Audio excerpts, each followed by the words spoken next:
Chapter 28. The Hunter Hunted.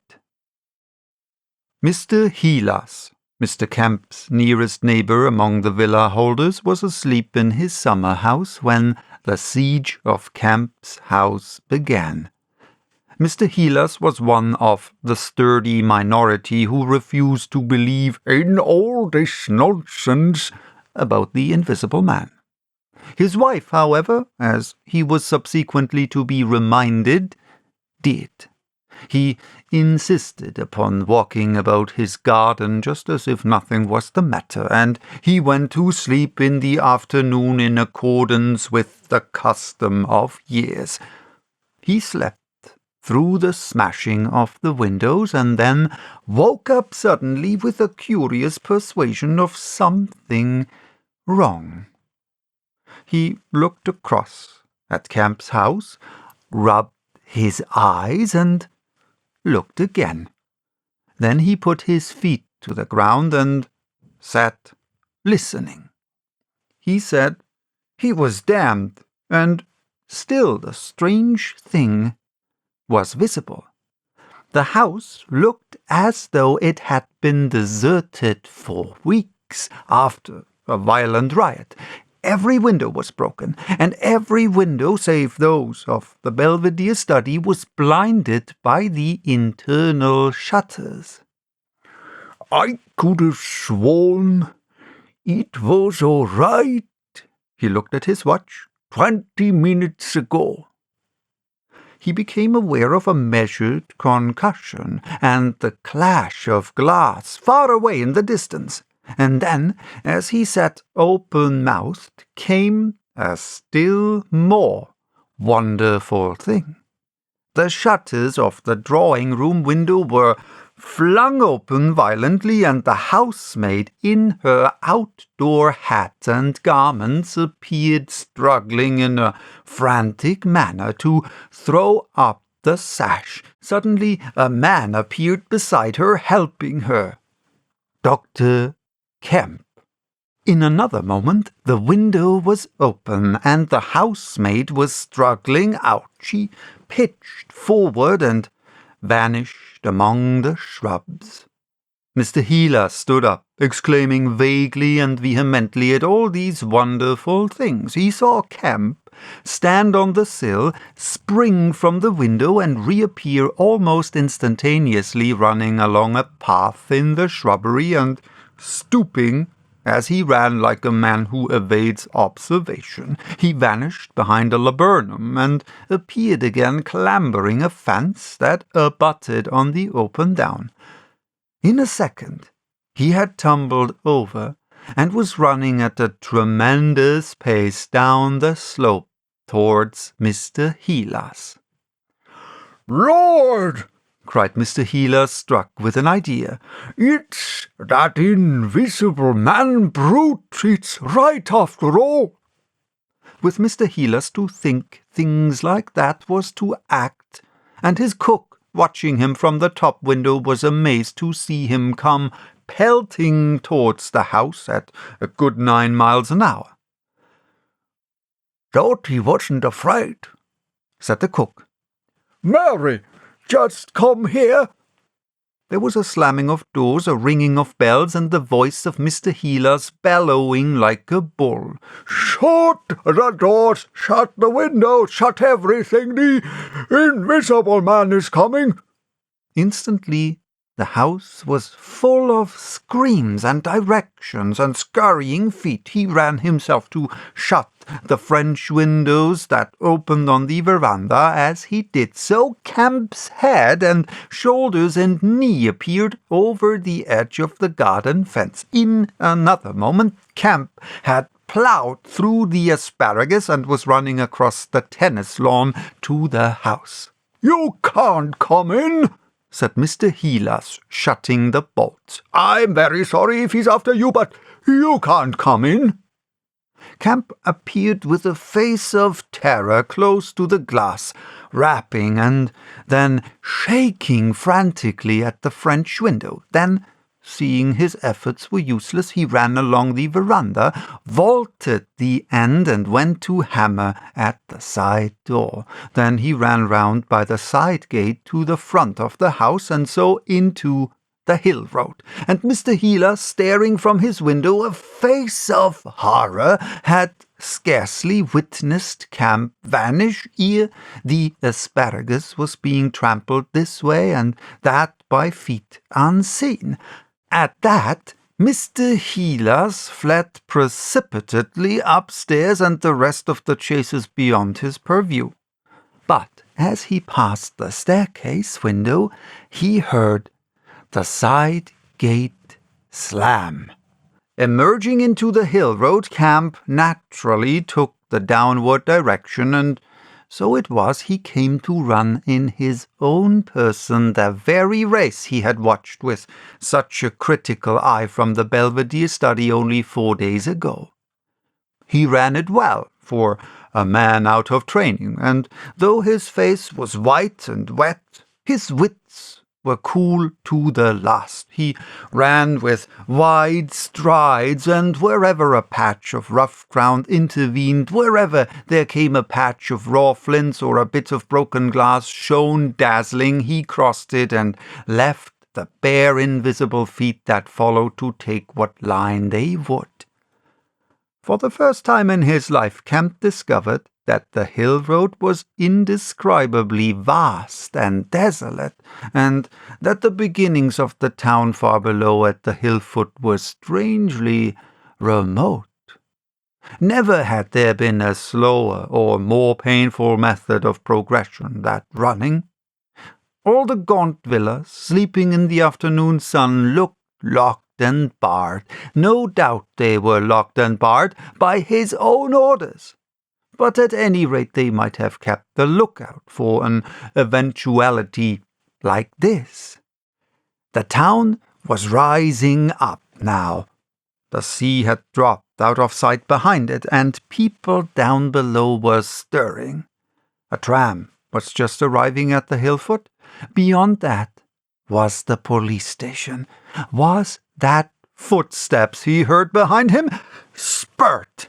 The people below were staring at him. 1 or 2 were running, and his breath was beginning to thaw in his throat. The tram was quite near now, and the Jolly Cricketers was noisily barring its doors. Beyond the tram were posts and heaps of gravel at drainage works. He had a transitory idea of jumping into the tram and slamming the doors, and then he resolved to go for the police station.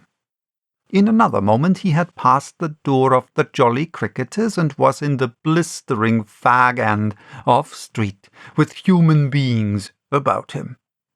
The tram driver and his helper, arrested by the sight of his furious haste, stood staring with the tram horses unhitched.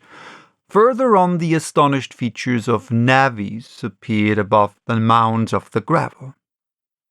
His pace broke a little, and then he heard the swift pad of his pursuer and leapt forward again. "The Invisible Man!" he cried to the navvies with a vague indicative gesture, and by an inspiration leapt the excavation and placed the burly group between him and the chase. Then, abandoning the idea of the police station, he turned into a little side street, rushed by a greengrocer's cart, hesitated for the 10th of a second at the door of a sweetstuff shop, and then made for the mouth of an alley that ran back into the main hill street again. 2 or 3 little children were playing there, and shrieked and scattered, running at his apparition, and forthwith doors and windows opened, and excited mothers revealed their hearts. Out he shot into Hill Street again, 300 yards from the tram line end, and immediately he became aware of a tumultuous vociferation and running people. He glanced up at the street towards the hill. Hardly a dozen yards off ran a huge navvy, cursing in fragments and slashing viciously with a spade, and hard behind him came the tram conductor with his fists clenched. Up the street others followed these two, striking and shouting. Down towards the town men and women were running, and he noticed clearly one man coming out of a shop door with a stick in his hand. "Spread out! Spread out!" cried someone. Kemp suddenly grasped the altered condition of the chase. He stopped and looked round, panting. "He's close here!" he cried. "Form a line across!" "Aha!" shouted a voice. He was hit hard under the ear and went reeling, trying to face round towards his unseen antagonist. He just managed to keep his feet, and he struck a vain counter in the air. Then he was hit again under the jaw and sprawled headlong on the ground. In another moment a knee compressed his diaphragm, and a couple of eager hands gripped his throat, but the grip of one was weaker than the other. He grasped the wrists, heard a cry of pain from his assailant, and then the spade of the navvy came whirling through the air above him and struck something with a dull thud. He felt a drop of moisture on his face. The grip at his throat suddenly relaxed, and with a convulsive effort, Kemp loosed himself, grasped the limp shoulder, and rolled uppermost. He gripped the unseen elbows near the ground. "I've got him!" screamed Kemp. "Help! Help! Hold! He's down! Hold his feet!" In another second there was a simultaneous rush upon the struggle, and a stranger coming into the road suddenly might have thought an exceptionally savage game of rugby football was in progress. And there was no shouting after Kemp's cry, only a sound of blows and feet and a heavy breathing. Then came a mighty effort, and the invisible man threw off a couple of his antagonists and rose to his knees. Kemp clung to him in front like a hound to a stag, and a dozen hands gripped, clutched, and tore at the unseen. The tram conductor suddenly got the neck and shoulders and lugged him back. Down went the heap of struggling man again and rolled over. There was, I am afraid, some savage kicking. Then, suddenly, a wild scream of "Mercy! Mercy!" that died down swiftly to a sound like choking. "Get back, you fools!" cried the muffled voice of Kemp, and there was a vigorous shoving back of stalwart forms. "He's hurt, I tell you! Stand back!" There was a brief struggle to clear a space, and then the circle of eager faces saw the doctor kneeling, as it seemed 15 inches in the air, holding invisible arms to the ground. Behind him, a constable gripped invisible ankles. "Don't you leave go, then!" cried the big navvy, holding a blood-stained spade. "He's shamming." "He's not shamming," said the doctor, cautiously raising his knee, "and I'll hold him." His face was bruised and already going red. He spoke thickly because of a bleeding lip. He released one hand and seemed to be feeling at the face. "The mouth's all wet," he said. And then, "Good God!" He stood up abruptly and then knelt down on the ground by the side of the thing unseen. There was a pushing and shuffling, a sound of heavy feet as fresh people turned up to increase the pressure of the crowd.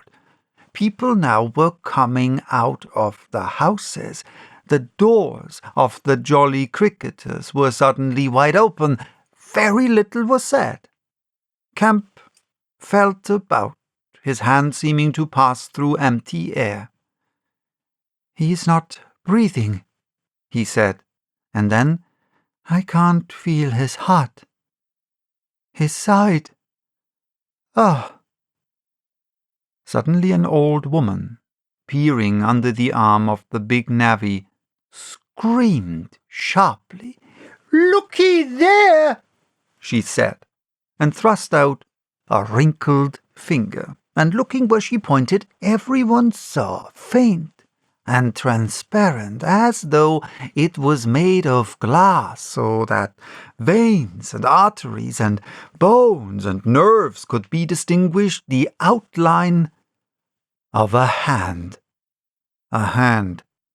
limp and prone. It grew clouded and opaque, even as they stared. "Hullo!" cried the constable. "Here's his feet are showing." And so, slowly, beginning at his hands and feet and creeping along his limbs to the vital centers of his body, that strange change continued. It was like the slow spreading of poison. First came the little white nerves, a hazy grey sketch of a limb, then the glassy bones and intricate arteries, then the flesh and skin. First a faint fogginess, and then growing rapidly dense and opaque. Presently they could see his crushed chest, and his shoulders, and the dim outline of his drawn and battered features. When at last the crowd made way for Kemp to stand erect, there lay, naked and pitiful on the ground, the bruised and broken body of a young man about 30. His hair and beard were white, not grey with age, but white with the whiteness of albinism, and his eyes were like garnets.